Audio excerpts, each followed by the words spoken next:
is, what is love? Ano ba yung love? Ano ba yung love na yan? So if you search it in Google, Wow, nakapag-search siya sa Google. oo, sabi nga ni AI, Oo. ni Google AI. Um, So sabi niya, love is complex. mhm. Sabi niya rin, love is powerful. Mhm. Love is like a powerful emotion, strong of affection. Yan, deep attachment and connection. And also it's a encompassing care. Anong ibig sabihin nun? Hindi ko alam ibig sabihin.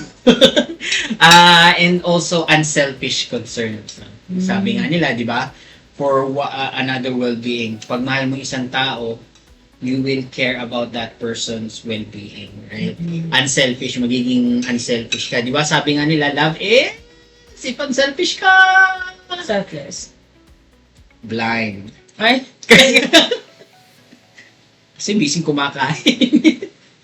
So, yeah, love is blind. Kaya nga naging unselfish ka, di ba?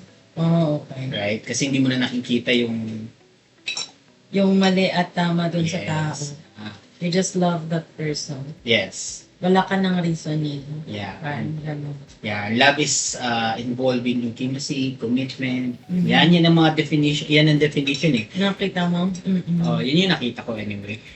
So sa affection and attachment, a strong, warm, personal bond, feeling of closeness. Meron nga dyan yung love ng friendship, love ng family. Meron din romantic, yung partner mo. Sa family, syempre yung love ng parents to their kids, the kids to the siblings, the kid to the auntie and uncles, and pinsan or cousins, right? Yun yung family part. And then yung friendship part, of course, andyan yung best friend, you can tell your friends your Yung mga secrets. walang filter, mga gano'n. Precisely. Yan. So, friendship, masasabihan mo ng Mga problema. hindi naman lahat ng problema. Pero may masasabihan. masasabi ka. Andyan sila to help Yes. you. Meron din yung selflessness, yung universal. Yun naman yung love ni Jesus Christ? Jesus Christ and God. Yun yung tinatawag na Unconditional love. yes. Ang galing ng Mark.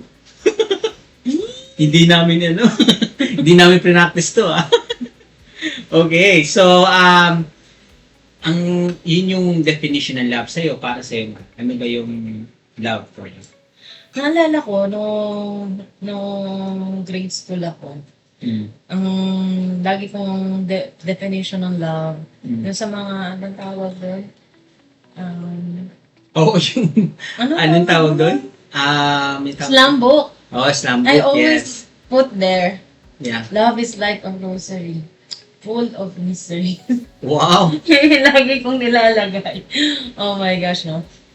Pero, kidding aside, for me, a part of what you said, no, i-build up ko lang siguro. Yes, it's a strong feeling of affection.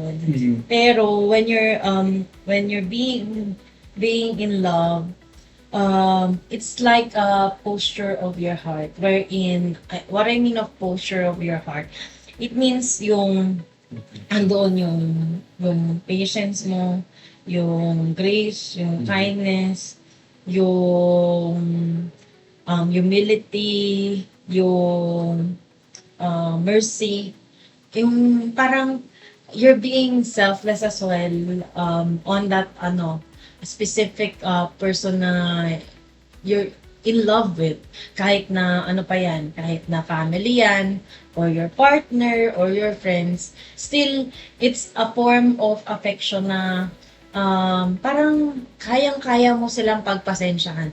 Kahit na sometimes your life is being jeopardized, ganun.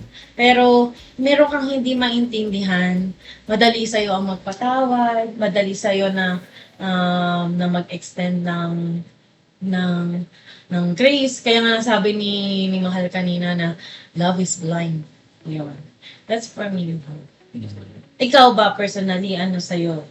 Ang love?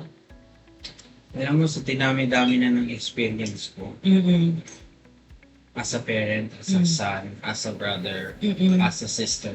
As a sister. Also Are a we friend. Oo. as a husband, as a Mm. father.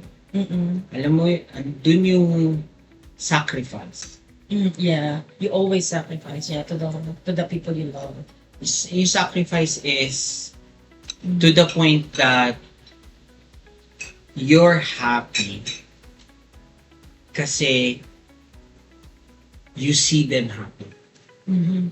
Right? You were able to serve them as well. Kasi yun yung ano eh, yung happiness, pag nagmahal ka, Mhm. yung happiness mo is to see them happy. Kahit sino pa yan, kahit friend mo pa yan, kahit anak mo pa yan, kahit ano, as long as they're happy and successful, Mm-mm. yun yung contentment mo. Mm-mm. Is yung self-satisfactory mo. Self-satisfaction. Yeah, that's basically the love, Mm-mm. yung description ko nun.